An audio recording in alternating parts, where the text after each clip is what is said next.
En el quirófano todos lo veían como un dios intocable, hasta que un temblor en sus manos reveló la fragilidad del cirujano más célebre de España, y lo que nadie imaginaba es que su salvación vendría de la mujer que él jamás había mirado dos veces.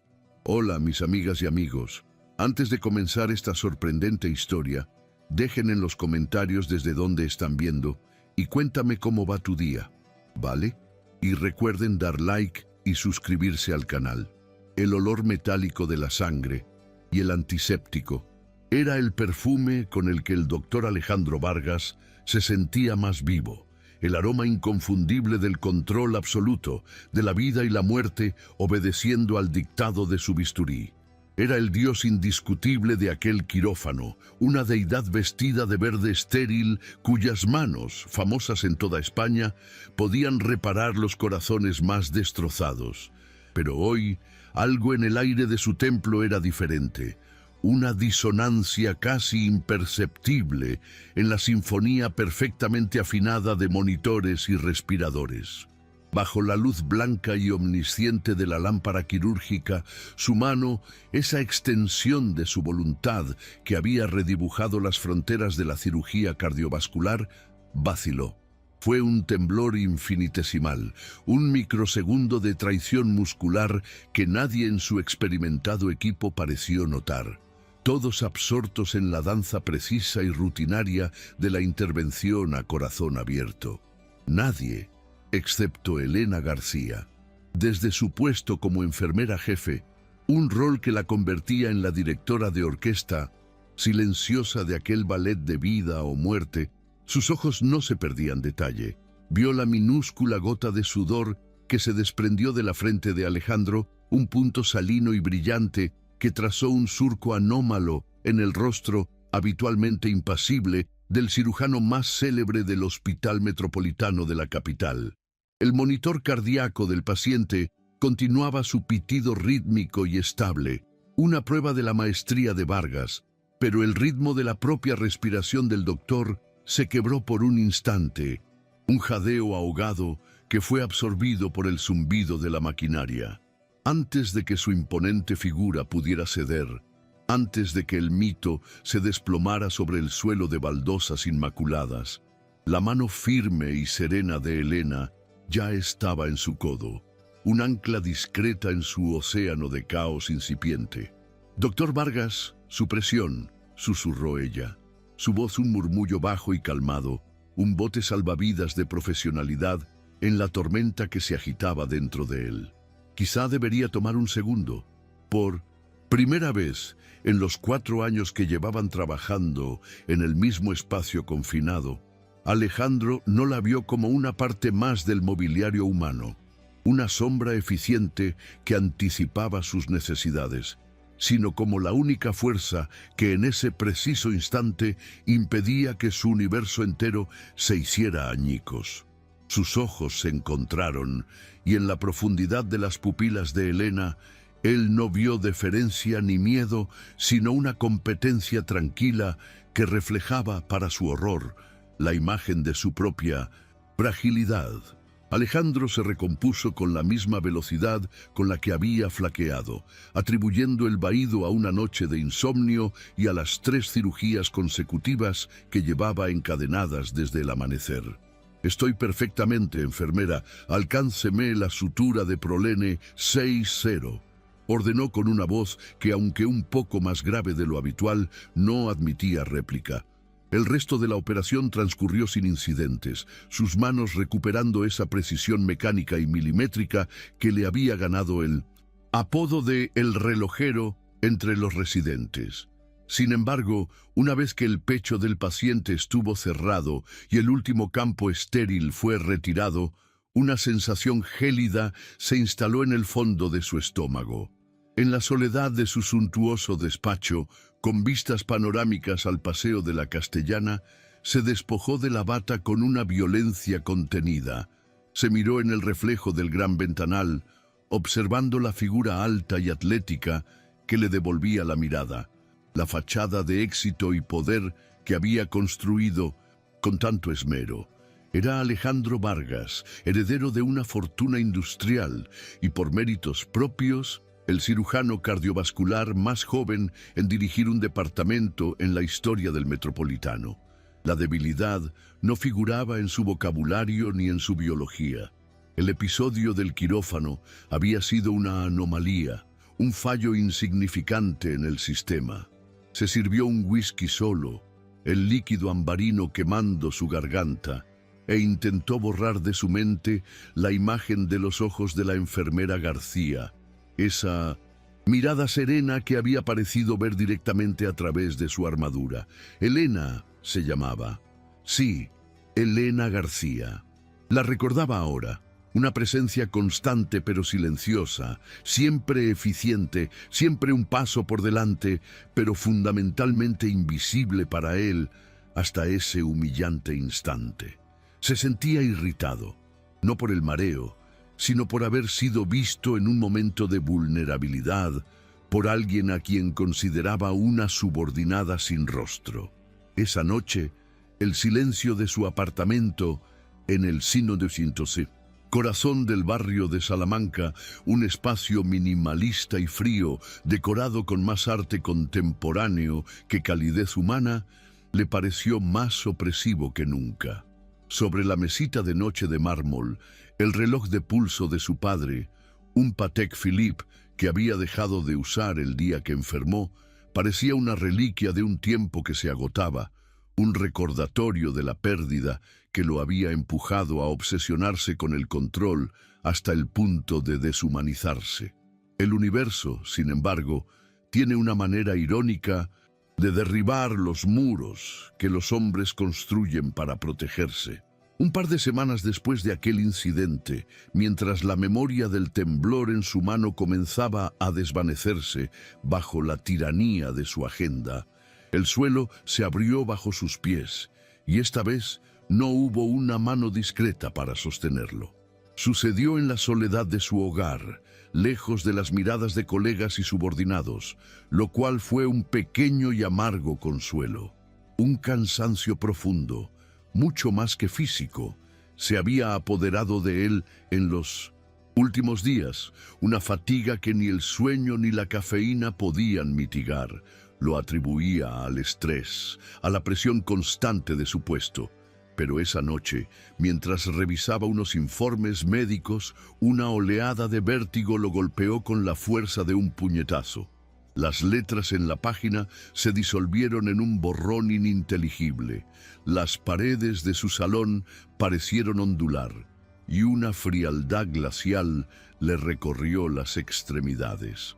Se aferró al borde de su escritorio de caoba, su respiración convirtiéndose en un silbido agudo, mientras un dolor punzante le estallaba detrás de los ojos.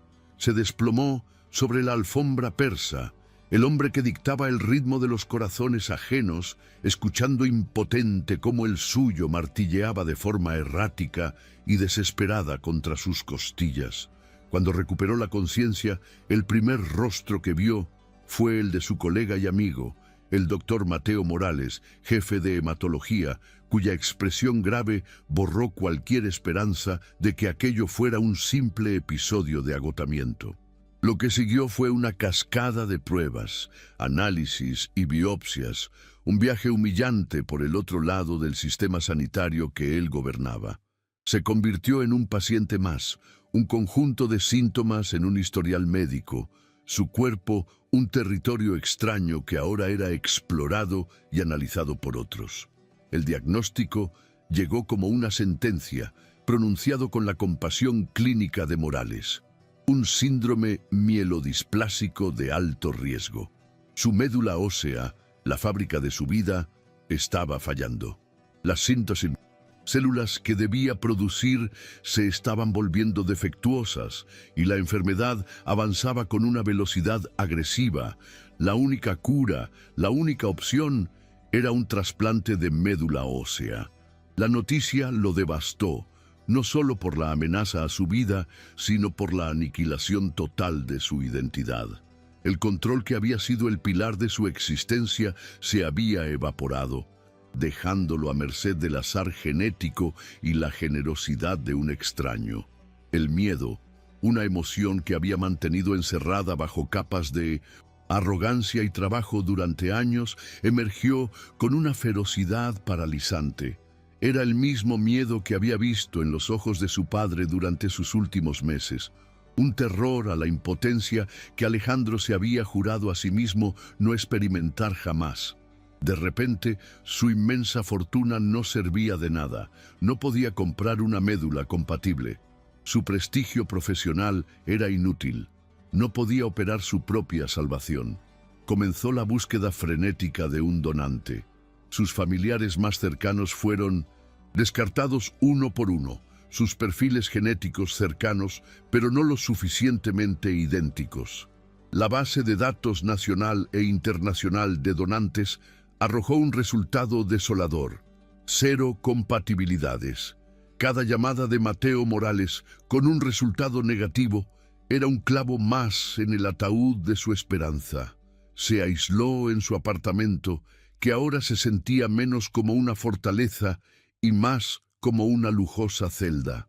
Dejó de ir al hospital, delegando sus responsabilidades con excusas vagas sobre un necesario descanso.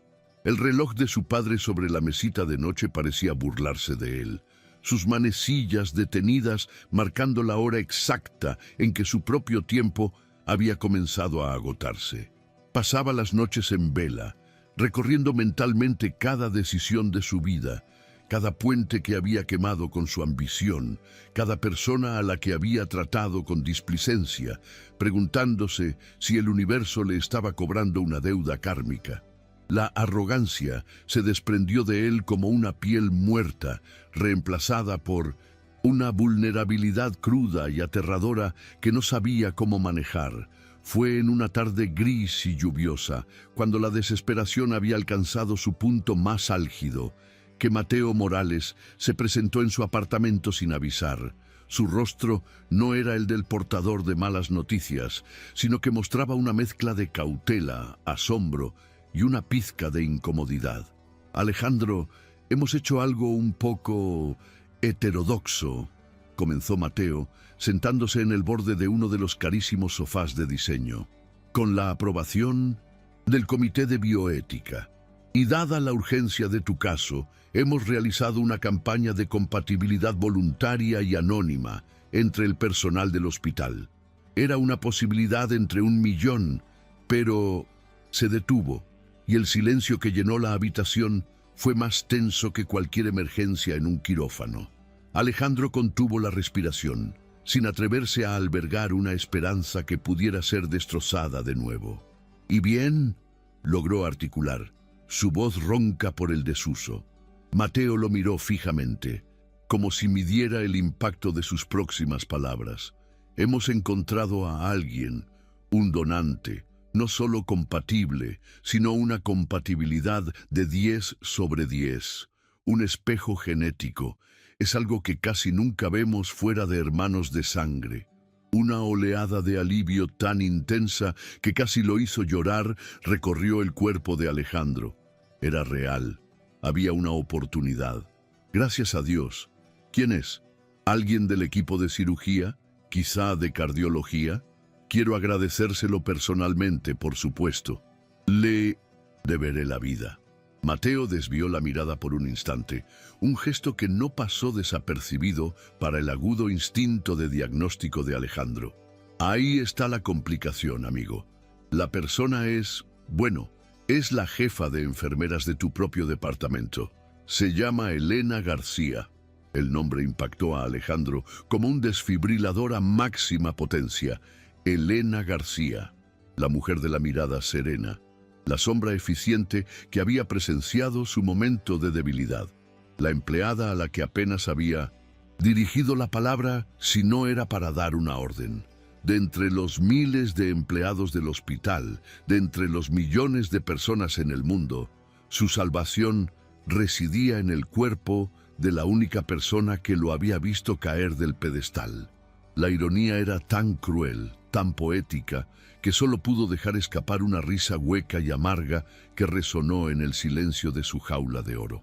Mientras Alejandro Vargas se enfrentaba a la paradoja de su destino en su lujoso apartamento del barrio de Salamanca, la vida de 1905, Elena García seguía su curso habitual en un modesto pero acogedor piso en el vibrante y multicultural barrio de Lavapiés.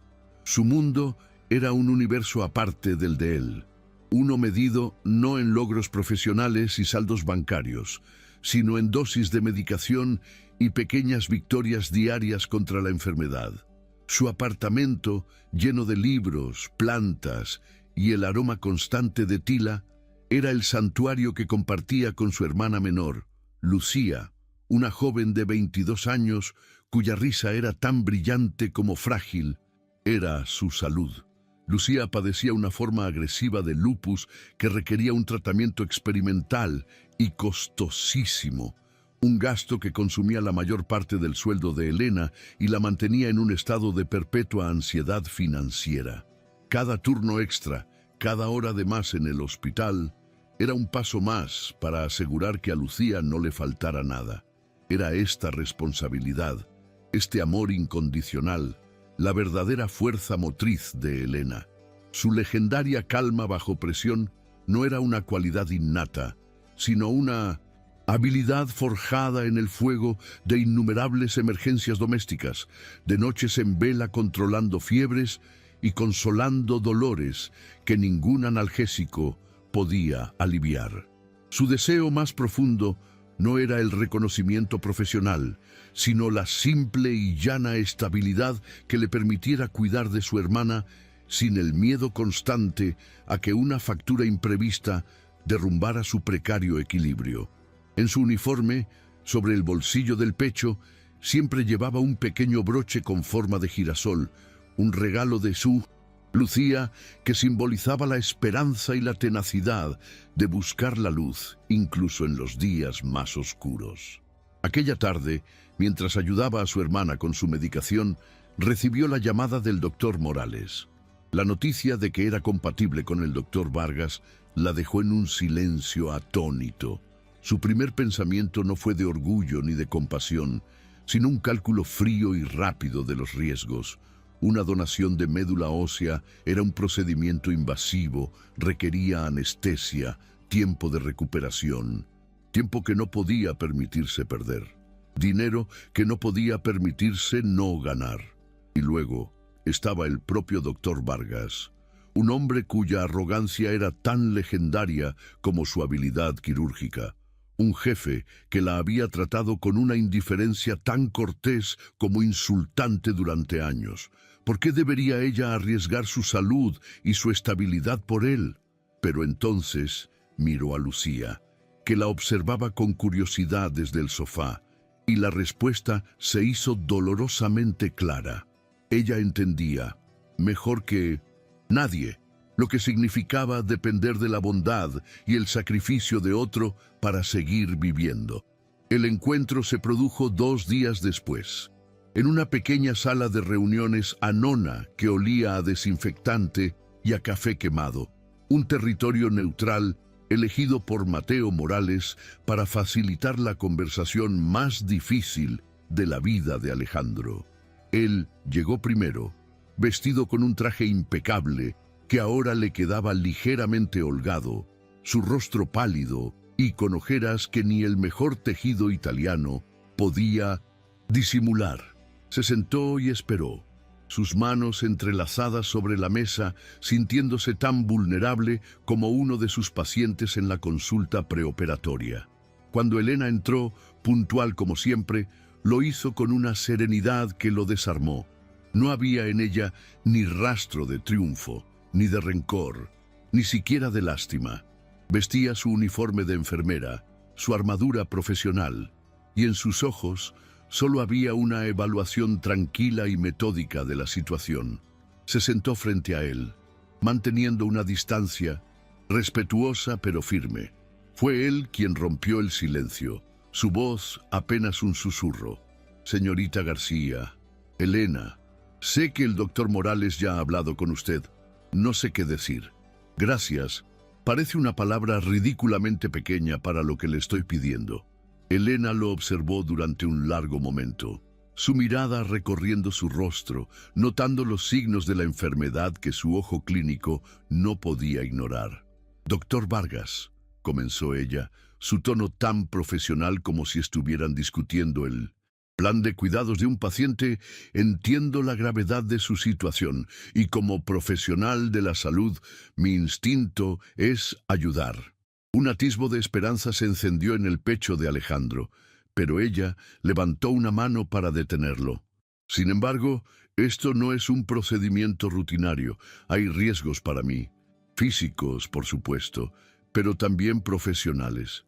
La dinámica de poder entre nosotros es complicada. Usted es mi jefe de departamento. La percepción de una transacción así podría ser desastrosa para mi carrera, para mi reputación». Alejandro asintió derrotado.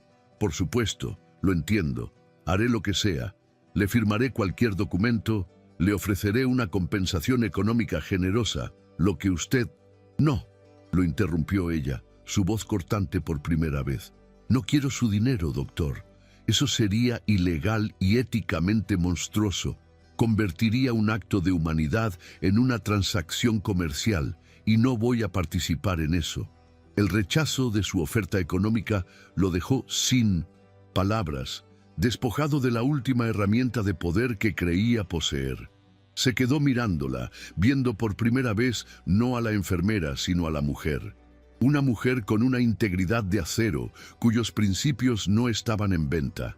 Vio la fatiga en sus ojos, una fatiga profunda que no era producto de la falta de sueño, sino del peso de responsabilidades que él ni siquiera podía empezar a imaginar. Por primera vez, sintió una punzada de genuina curiosidad por la vida que llevaba aquella mujer fuera de las paredes del hospital. Se dio cuenta de que nunca se lo había preguntado, nunca se había interesado. Para él, ella había sido una función, no una persona. La vergüenza lo inundó, un calor que le subió por el cuello, más intenso que cualquier fiebre.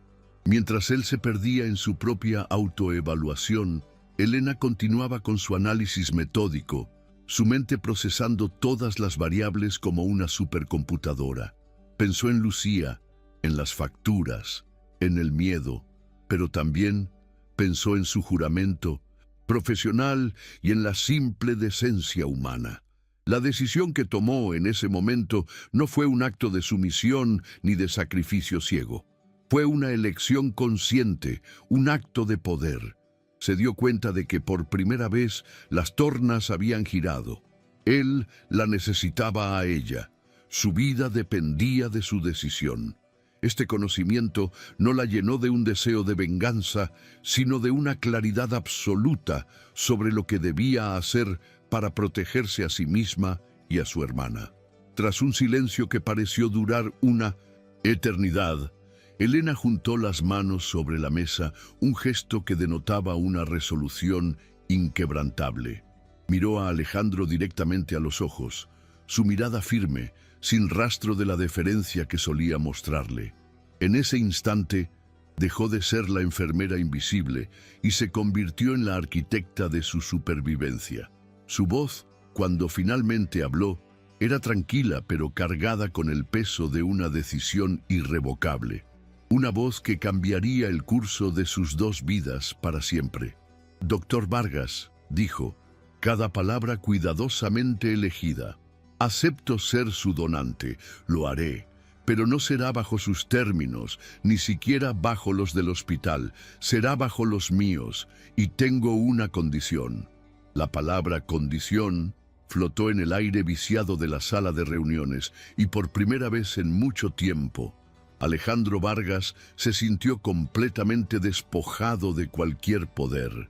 Asintió lentamente, su mirada fija en la de Elena, una invitación silenciosa para que ella dictara las reglas del juego que definiría su futuro. Ella, a su vez, no vaciló. Su postura era la de una profesional exponiendo un plan de tratamiento, no la de una subordinada negociando con su superior. Primero, comenzó, su voz un modelo de claridad y firmeza. Mi identidad como donante debe permanecer en el más estricto y absoluto anonimato. Para el resto del hospital, para el mundo, seré la donante X, una entrada anónima en el registro nacional. Solo usted y el doctor Morales conocerán la verdad. Nadie más, ni su familia, ni sus amigos, ni, desde luego, nadie de nuestro departamento. Hizo una pausa, asegurándose de que él comprendía el peso de aquella primera cláusula. Segundo, no habrá ninguna compensación de ningún tipo, ni ahora ni nunca, ni dinero, ni regalos, ni favores profesionales. No quiero una promoción, no quiero un trato preferente. Este acto no puede estar manchado por la más mínima sospecha de coerción o comercio. Debe ser, y será registrado, como un acto de pura y simple donación altruista. ¿Entendido? Alejandro, que había pasado toda su vida creyendo que todo tenía un precio, sintió una oleada de admiración que eclipsó su desesperación. «Entendido», respondió, su voz apenas un susurro. «Y tercero», concluyó Elena, «cualquier interacción que necesitemos tener desde este momento hasta que todo termine deberá tener una justificación clínica plausible. Si necesitamos hablar, será en su despacho bajo el pretexto de una consulta sobre la gestión de la unidad. Si nos cruzamos en el ala de hematología, será porque estoy consultando el historial de un paciente. Viviremos bajo una fachada de normalidad profesional. No podemos permitirnos un solo desliz, un solo rumor». Al terminar de hablar, un silencio solemne se instaló entre ellos. Alejandro no sintió alivio, sino el peso de un profundo respeto por la mujer que tenía delante. Ella no solo le estaba ofreciendo la vida, sino que lo estaba haciendo con una inteligencia, una dignidad y una previsión que lo dejaban sin palabras. Se estaba protegiendo a sí misma, pero también lo estaba protegiendo a él de su propia imprudencia, de un escándalo que podría destruir a ambos. «Acepto», dijo finalmente, y en esa única palabra había un contrato más vinculante que cualquier documento legal. «Acepto todas sus condiciones, Elena.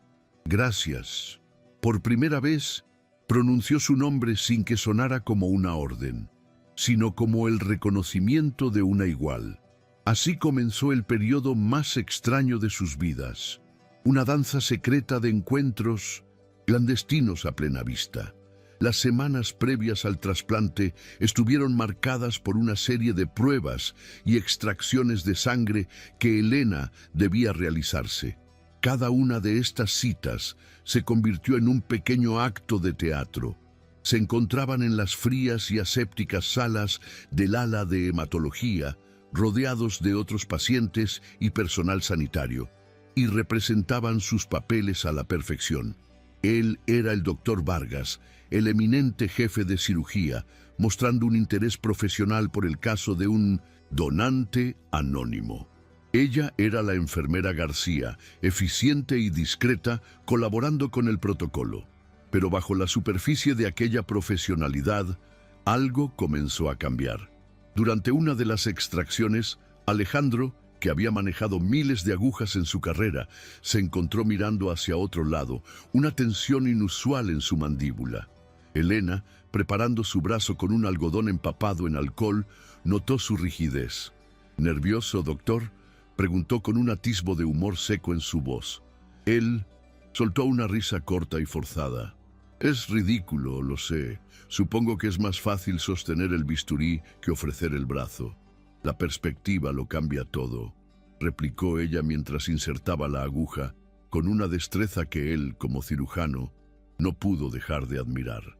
Apenas sintió el pinchazo, mientras la sangre de ella llenaba el vial, un líquido vital que pronto se convertiría en su propia salvación.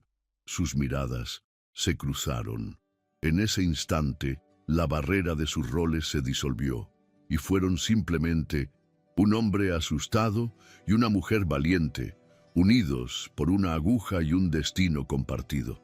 El respeto que él sentía por ella comenzó a transformarse en una admiración genuina. no solo por su sacrificio, sino por la calma y la fortaleza con la que manejaba cada situación. Él, que había pasado su vida exigiendo la perfección de los demás, se encontró por primera vez admirando la perfección silenciosa de alguien a quien nunca se había molestado en observar.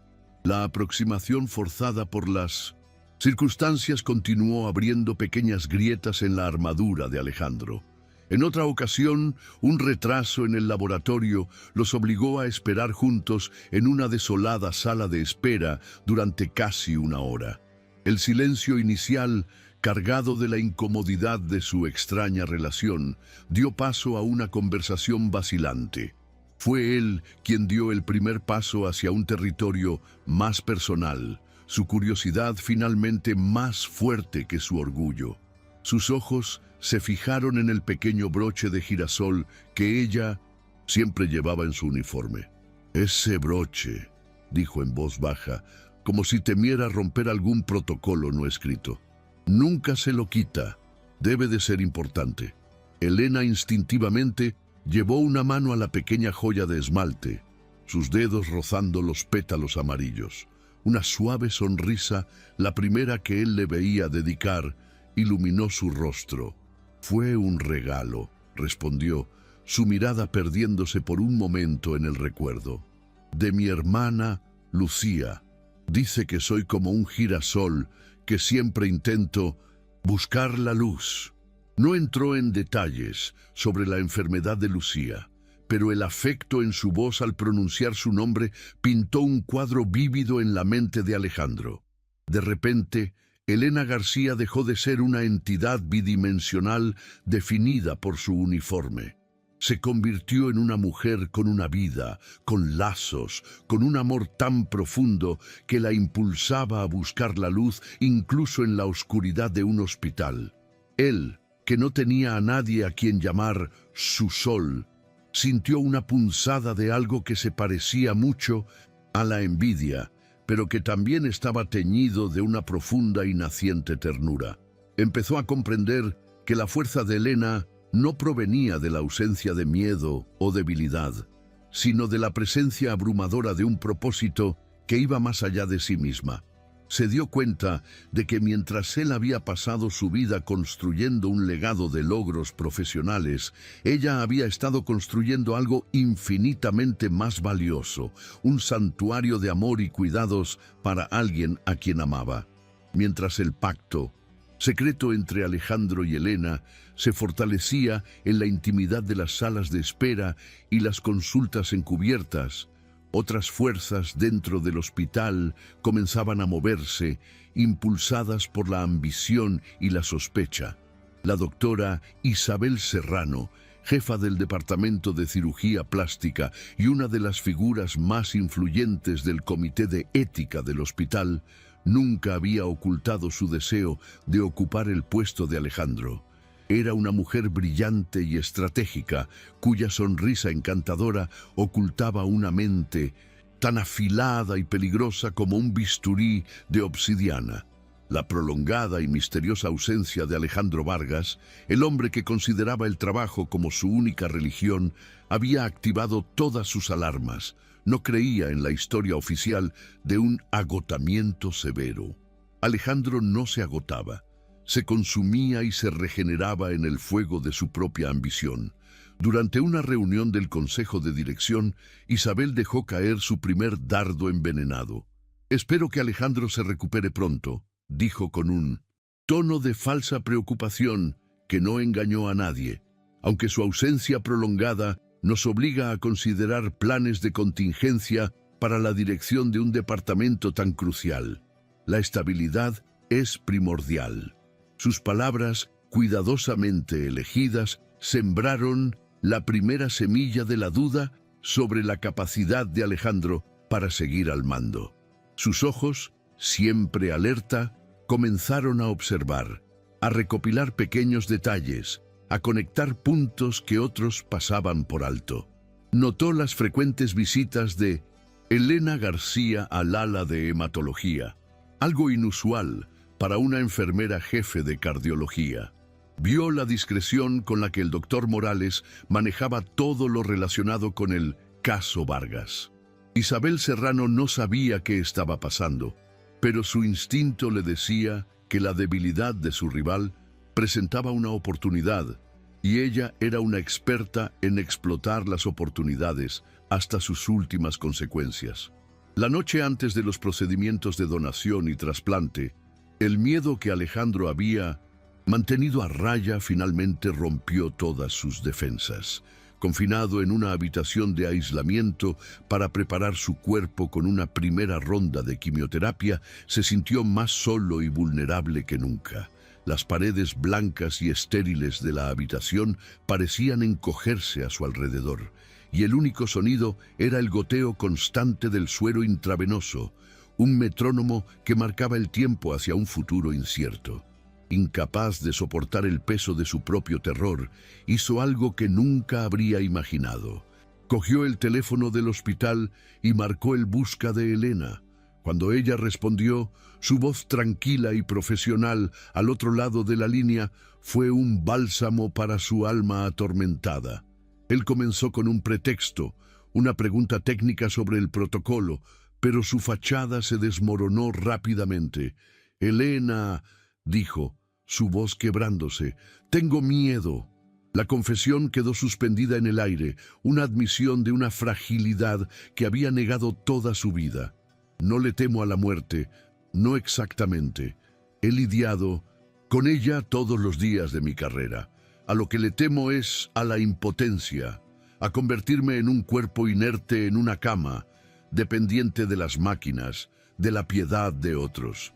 Así murió mi padre. Lo vi desvanecerse, perdiendo el control de todo, y me juré que eso nunca me pasaría a mí».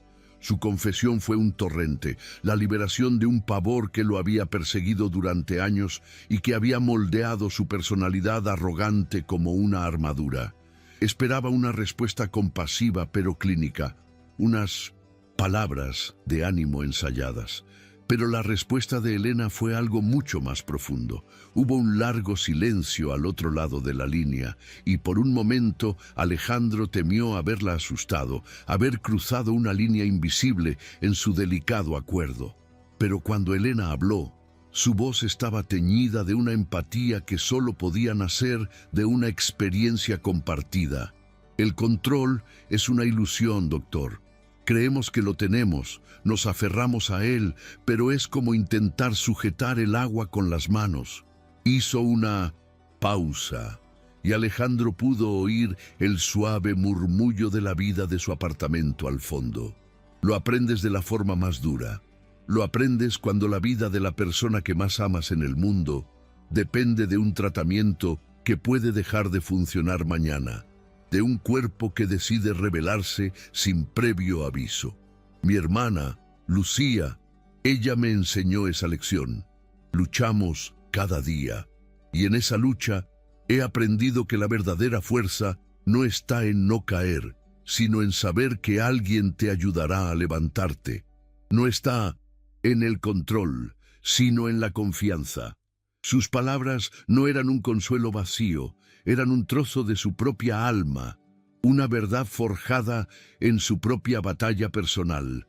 Por primera vez, Alejandro no se sintió como un jefe hablando con una empleada, ni como un paciente hablando con una enfermera. Se sintieron como dos personas, dos almas unidas por el miedo a la pérdida, encontrando consuelo en la vulnerabilidad del otro. «Mañana no estarás solo, Alejandro», dijo ella, usando su nombre de pila por primera vez, un gesto de intimidad que selló su conexión. «Estaremos juntos en esto». Cuando colgaron, la soledad en la habitación de Alejandro no había desaparecido, pero ya no era aterradora. Estaba llena de la presencia de la esperanza, una esperanza que tenía nombre y apellidos: Elena García. El día del trasplante transcurrió en una extraña dualidad de dolor y esperanza. En un quirófano del ala de cirugía ambulatoria, Elena fue sometida al procedimiento de aspiración de médula ósea. Mientras la anestesia la sumía en la inconsciencia, su último pensamiento fue para su hermana Lucía, y para el hombre cuya vida dependía de lo que estaba a punto de dar. El dolor al despertar fue agudo y profundo, una molestia sorda en la parte baja de la espalda que le recordaba el sacrificio físico que acababa de hacer. Se sentía agotada, vaciada, pero también invadida por una profunda sensación de paz. Había cumplido su promesa. Mientras tanto, unas plantas más arriba, en la unidad de trasplantes, Alejandro recibía el regalo de Elena. La médula ósea procesada y filtrada le fue transfundida en una bolsa de color rojizo que parecía demasiado simple, demasiado mundana, para contener el milagro de una segunda oportunidad. No hubo un momento dramático, solo el goteo silencioso y constante del suero que introducía en su torrente sanguíneo las células madre que reconstruirían su sistema inmunológico desde cero. Durante el lento proceso, cerró los ojos y no pensó en la ciencia ni en la medicina, sino en Elena. Pensó en su calma, en su fuerza silenciosa, en su broche de girasol. Sintió una gratitud tan inmensa, tan abrumadora, que se convirtió en un dolor físico en su pecho, un eco del dolor que ella debía estar sintiendo en ese mismo momento por él. Las reglas de su pacto le prohibían ir a verla, enviarle flores, hacer cualquier gesto que pudiera delatarlos. Esta separación forzada era una tortura, una barrera cruel que le impedía expresar la emoción más poderosa que había sentido en su vida. Solo podía esperar y confiar en que ella supiera de alguna manera que una parte de él le pertenecería para siempre. La meticulosa estrategia de Isabel Serrano, mientras tanto, estaba a punto de dar sus frutos. Su posición en el comité de ética le daba acceso a ciertos niveles de información, pero su verdadero talento residía en su habilidad para tejer una narrativa a partir de fragmentos de datos aparentemente inconexos y del inagotable flujo de cotilleos del hospital. Confirmó que Alejandro Vargas había sido ingresado oficialmente para un trasplante de médula de un donante no emparentado y anónimo. Ese mismo día, su red de informantes le comunicó que la enfermera jefe Elena García había sido sometida a un procedimiento hematológico menor en régimen de cirugía de día y que había iniciado una baja médica de 2 semanas. Para cualquiera, serían 2 hechos sin relación. Para la mente suspicaz y ambiciosa de Isabel, las piezas del rompecabezas encajaron con un clic audible y siniestro. La coincidencia era demasiado perfecta, demasiado flagrante. La estricta política de anonimato del hospital, diseñada para proteger a los donantes, se convirtió en la cortina de humo perfecta para lo que ella empezó a construir en su mente como un caso de coerción y abuso de poder sin precedentes. Un jefe de departamento, desesperado por salvar su vida, obligando a una subordinada a someterse a un procedimiento peligroso. La narrativa era escandalosa, explosiva y, sobre todo, increíblemente útil para sus propios fines. No necesitaba pruebas concluyentes, solo la semilla de la duda. Armada con esta teoría, que pulió hasta convertirla en un arma afilada, esperó el momento perfecto para atacar. Un momento en que Alejandro estuviera demasiado débil para defenderse con su arrogancia habitual. Ese momento llegó 3 días después del trasplante. Alejandro flotaba en una neblina de medicación y agotamiento. Su cuerpo dolorido, pero su mente por fin en paz. Los primeros análisis indicaban que las nuevas células estaban comenzando a anidar. Un signo temprano pero esperanzador de que el trasplante estaba funcionando. Dormitaba en su habitación privada, la luz del atardecer tiñendo las paredes de un suave color naranja, cuando el sonido de la puerta al abrirse lo sacó de su letargo. Esperaba ver a Mateo o a una de las enfermeras de la unidad. En su lugar, la figura elegante y perfectamente compuesta de Isabel Serrano se recortó contra la luz del pasillo. Llevaba su impecable bata blanca y una sonrisa que no lograba ocultar la frialdad depredadora de sus ojos. «Alejandro, querido, me alegro de verte con mejor aspecto», arrulló, su voz una mezcla empalagosa de simpatía y acero. Se acercó a su cama y se sentó en la silla de visitas sin ser invitada, su presencia llenando la habitación con una tensión inmediata y palpable. Él se incorporó con esfuerzo, la alarma comenzando a sonar en su mente confusa. «Isabel, ¿qué haces aquí?». Ella ignoró su pregunta, su sonrisa ampliándose mientras sus ojos lo escudriñaban, evaluando su debilidad. Luego, su expresión se tornó seria, la de una ejecutora a punto de dictar sentencia. Dejó una tableta sobre la mesita de noche, aunque no la encendió. El gesto era pura intimidación. «Tenemos que hablar, Alejandro», dijo, su voz bajando a un susurro conspirador y venenoso. «Tú y yo, el comité de ética, necesitamos hablar de tu relación tan particular y, me temo, tan poco ética con la enfermera García». Las palabras cayeron en el silencio estéril de la habitación, cada sílaba cargada con la amenaza de la destrucción total. La acusación de Isabel Serrano fue una granada de mano lanzada en la estéril quietud de la habitación del hospital. Alejandro, a pesar de la debilidad que anclaba su cuerpo a la cama, sintió una descarga de adrenalina gélida, un instinto protector que se encendió con la ferocidad de un animal acorralado. Su mente, aunque nublada por la medicación, trabajó a una velocidad vertiginosa, buscando una estrategia, una defensa. Intentó recurrir a su antigua arma, la arrogancia. «¿De qué demonios estás hablando, Isabel? ¿Has perdido la cabeza?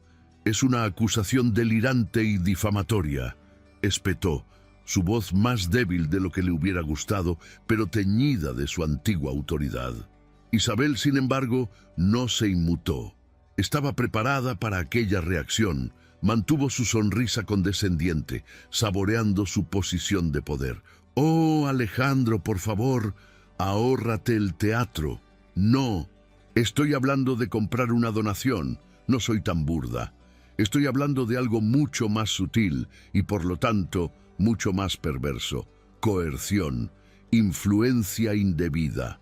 El jefe de departamento, un hombre poderoso y desesperado, y la enfermera subordinada cuya estabilidad laboral depende enteramente de él, el perfecto desequilibrio de poder, la coincidencia de su baja médica con tu trasplante, su acceso a tu información. Tengo suficiente para que el comité de ética inicie una investigación que destrozará tu reputación, incluso si al final te absuelven. El barro siempre deja mancha. Expuso su teoría no como una acusación, sino como un hecho consumado. Cada palabra era un golpe calculado, diseñado para desmoralizarlo. Finalmente, le presentó su ultimátum, envuelto en un falso gesto de misericordia. «Pero te aprecio, Alejandro, por los viejos tiempos. Así que te ofrezco una salida. Dimite, renuncia a tu jefatura alegando motivos de salud. El asunto se olvida, la enfermera no sufre, represalias y todos seguimos adelante. O te enfrentas a una investigación pública que nos salpicará a todos. La elección es tuya». Se levantó, alisando su bata inmaculada, y lo dejó solo en la habitación, el veneno de sus palabras flotando en el aire como esporas tóxicas. El engranaje burocrático del hospital, una vez puesto en marcha por una figura tan influyente como Isabel, se movió con una velocidad y una crueldad implacables. 2 días después, mientras se recuperaba en su apartamento de 1900, lavapiés, sintiendo aún el dolor residual de la donación, Elena recibió un correo electrónico oficial del Departamento de Recursos Humanos.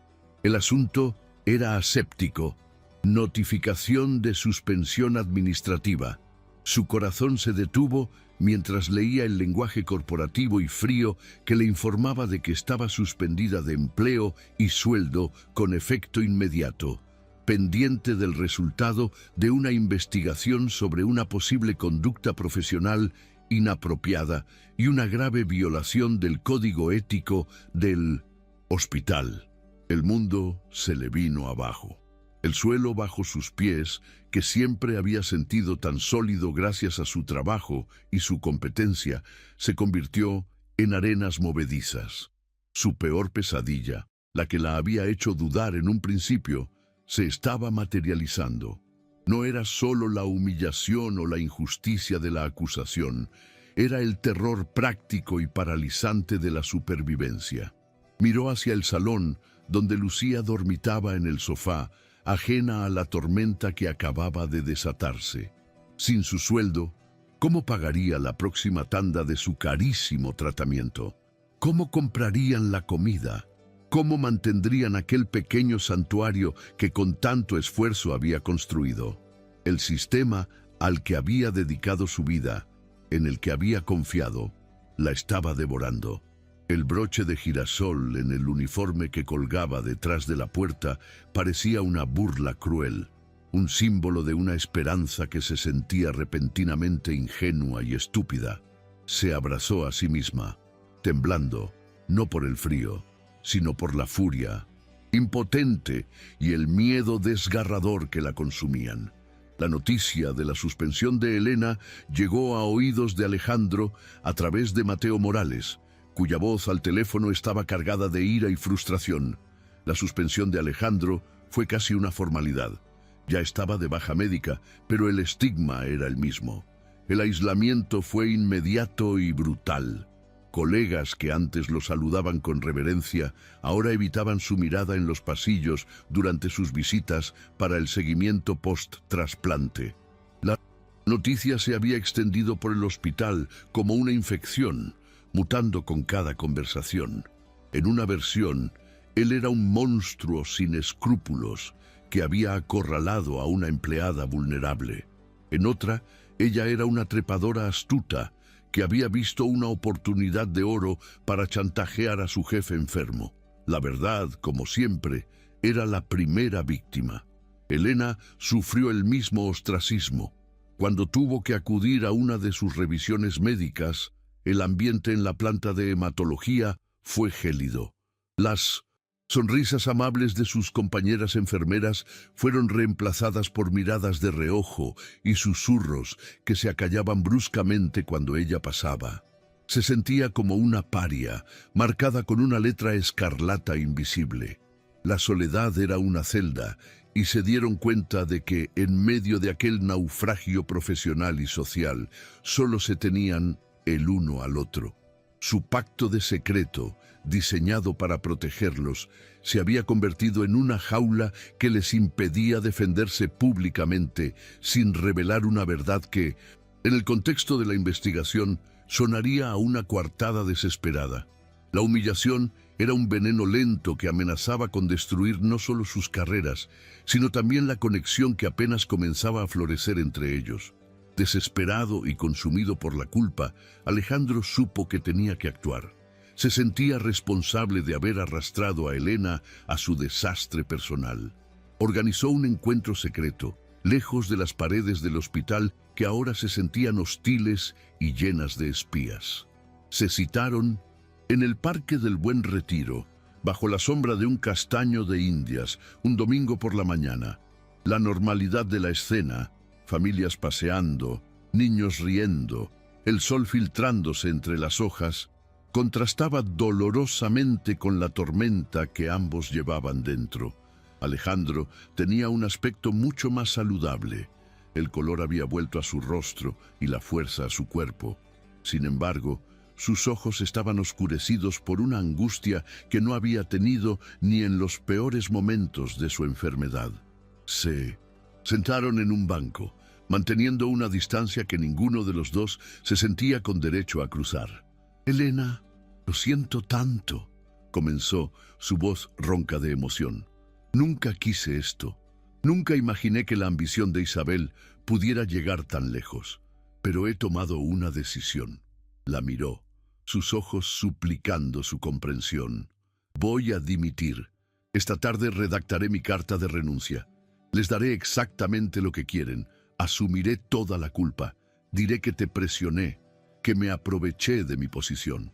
Inventaré cualquier historia que sea necesaria. Es la única manera de que tu nombre quede completamente limpio y recuperes tu trabajo de inmediato. Tu carrera y el bienestar de tu hermana son más importantes que mi orgullo. Era su máxima ofrenda, la prueba definitiva de su transformación. Estaba dispuesto a sacrificar su legado, su reputación, todo lo que había construido para salvarla a ella. Era un acto de amor, aunque aún no se atreviera a llamarlo así. Elena escuchó su plan en silencio, su rostro impasible. Cuando terminó de hablar, ella no lloró ni le dio las gracias. En su lugar, una nueva luz se encendió en sus ojos, una llama de indignación y de una fuerza que ni ella misma sabía que poseía.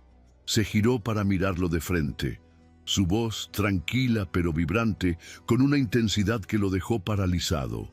No, dijo simplemente. La palabra fue tan tajante, tan definitiva, que Alejandro parpadeó, confundido. No te atrevas a hacer eso, continuó ella inclinándose hacia él. No te atrevas a convertirte en un mártir por mí. Esto ya no es solo sobre ti o tu reputación, ahora es sobre la mía. ¿No lo entiendes? Si dimites y asumes la culpa, confirmas la narrativa de Isabel. Me conviertes oficialmente en la víctima que ella quiere que sea. La pobre enfermera débil y coaccionada que no tuvo más remedio que ceder. Me robas mi decisión, mi autonomía, mi dignidad. Y eso, Alejandro, no estoy dispuesta a permitirlo. Se levantó del banco, su figura pequeña pero proyectando una sombra inmensa de determinación. No soy una víctima, tomé una decisión como profesional de la salud y como ser humano. Una decisión informada, consciente y compasiva. Y no voy a dejar que nadie, y mucho menos una mujer consumida por la envidia, reescriba mi historia. No vamos a rendirnos, vamos a luchar, juntos. En ese momento, Alejandro comprendió que la mujer que tenía delante ya no era la enfermera invisible que había conocido, era una guerrera. Su decisión de luchar, no por él, sino por sí misma, fue el acto de autoafirmación más valiente que él había presenciado jamás, y en ese instante, su admiración, su gratitud y su ternura se fusionaron en un sentimiento abrumador e inequívoco. Estaba profunda y perdidamente enamorado de ella. El campo de batalla elegido fue el Congreso Nacional de Medicina, el evento más prestigioso del calendario médico español, que se celebraba en Madrid ese mismo mes. El destino, con su habitual ironía, había programado a la doctora Isabel Serrano como ponente principal de la sesión plenaria, con una presentación titulada Transparencia y Ética, los nuevos desafíos del liderazgo médico. Era el escenario perfecto para su coronación, el momento en que se presentaría ante sus pares como la guardiana de la moralidad del sector, justo cuando la noticia de la escandalosa investigación en el Metropolitano comenzaba a filtrarse en los círculos de poder. Alejandro estaba entre el público, sentado en una de las últimas filas, un rey en el exilio, observando a la usurpadora en su trono. La presentación de Isabel fue una obra maestra de la manipulación, llena de alusiones veladas e hipotéticos casos de estudio que reflejaban de forma inequívoca la situación de Alejandro y Elena, pintando al líder en crisis como un depredador y a la subordinada como una figura trágica. Cuando terminó, una oleada de aplausos educados recorrió el auditorio. Isabel sonreía, triunfante. Entonces llegó el turno de preguntas. Una mano se alzó en la sección central, firme, serena, inconfundible. Era Elena. Todas las cabezas se giraron para mirarla mientras se dirigía con paso firme hacia uno de los micrófonos del pasillo. Un murmullo recorrió la sala. Muchos la reconocieron como la enfermera en el centro del escándalo. La tensión se hizo tan densa que se podía cortar con un bisturí. Doctora Serrano, una presentación fascinante sobre la ética, comenzó Elena. su voz clara y sin un ápice de temblor, resonando en los altavoces del inmenso auditorio. He hablado mucho de la teoría. Me gustaría ofrecerle a usted y a esta audiencia un caso práctico. Isabel, desde el escenario, la miró con una mezcla de sorpresa y desdén, intentando desestimarla. Enfermera García, creo que este no es el foro adecuado para discutir asuntos internos del hospital. Pero Elena no se dejó intimidar. Al contrario, doctora, este es el foro perfecto, porque esto ya no es un asunto interno. Es un asunto de ética profesional que nos concierne a todos. Se giró ligeramente, dirigiendo su mirada no solo a Isabel, sino a los cientos de médicos, directores y académicos presentes. Se ha hablado mucho de un jefe que coacciona y de una enfermera victimizada. Permítanme presentarles la verdad. Yo soy esa enfermera y no soy una víctima. Un jadeo colectivo recorrió la sala. Hace unos meses, mi jefe de departamento, el doctor Alejandro Vargas, fue diagnosticado con una enfermedad mortal que requería un trasplante de médula ósea. Por un azar genético, yo resulté ser la única donante compatible disponible para salvarle la vida. Ante esa situación, tomé una decisión autónoma, informada y voluntaria como la profesional sanitaria que soy, de donar mi médula ósea. No por coacción, sino por compasión. Sacó de su bolso una copia de los resultados de compatibilidad y los sostuvo en alto. La verdadera falta de ética, doctora Serrano, no es salvar una vida. Es manipular la verdad por ambición personal y utilizar las políticas de protección para humillar y destruir a colegas. Usted no ha buscado la verdad, ha buscado el poder, la fuerza de su discurso, la lógica impecable de sus argumentos y la innegable dignidad con la que habló, cambiaron por completo la atmósfera del auditorio. La narrativa de Isabel se hizo añicos. El silencio que siguió a las palabras de Elena fue atronador. Duró apenas unos segundos, pero en ese lapso, el poder cambió de manos de forma visible y definitiva. Luego, un aplauso solitario comenzó en 1900. La parte de atrás, que rápidamente se convirtió en una ovación atronadora que puso en pie a todo el auditorio. En el escenario, Isabel Serrano estaba pálida, su máscara de superioridad hecha trizas, expuesta y humillada ante la élite de su profesión. Entre el público, el presidente del Comité Nacional de Bioética, un hombre de inquebrantable reputación, sacó su teléfono e hizo una llamada. La resolución fue rápida y contundente. La investigación contra Alejandro y Elena fue desestimada esa misma tarde. En su lugar se abrió un expediente disciplinario por conducta maliciosa y difamación contra la doctora Serrano, que acabaría costándole su puesto y su prestigio.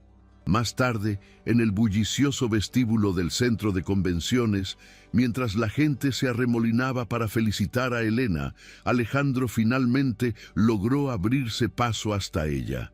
No había palabras para expresar lo que sentía.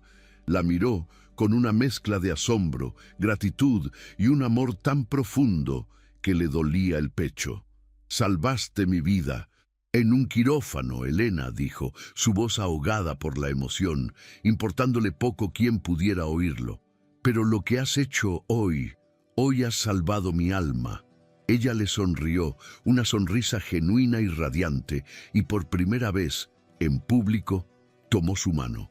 El contacto fue eléctrico, una promesa de un futuro que acababan de ganar juntos. 6 meses después, el sol de una primavera temprana bañaba el Parque del Retiro. Alejandro y Elena paseaban de la mano, la facilidad y la ternura entre ellos, hablando de una intimidad que se había consolidado lejos de la crisis. Se dirigían a un banco junto al estanque donde Lucía los esperaba. El nuevo tratamiento que Alejandro había ayudado a conseguir a través de los canales adecuados y para el cual había contribuido anónimamente a un fondo de pacientes, estaba funcionando de maravilla. La hermana de Elena, Tenía un brillo saludable en los ojos y una energía que no había tenido en años. He presentado mi dimisión como jefe de cirugía cardiovascular, anunció Alejandro de repente con calma. Elena lo miró, sorprendida, pero él le apretó la mano. No como un castigo, sino como una elección. Me di cuenta de que pasé demasiado tiempo intentando controlar la muerte en lugar de celebrar la vida. Le explicó que el hospital, en un intento por enmendar el daño causado, había aprobado su propuesta para crear la Fundación Metropolitano para Donantes, una organización dedicada a dar apoyo logístico, financiero y psicológico a donantes y sus familias. Voy a presidirla, dijo, pero no puedo hacerlo solo. Miró a Elena, sus ojos llenos de una seriedad juguetona. El puesto de directora ejecutiva está vacante.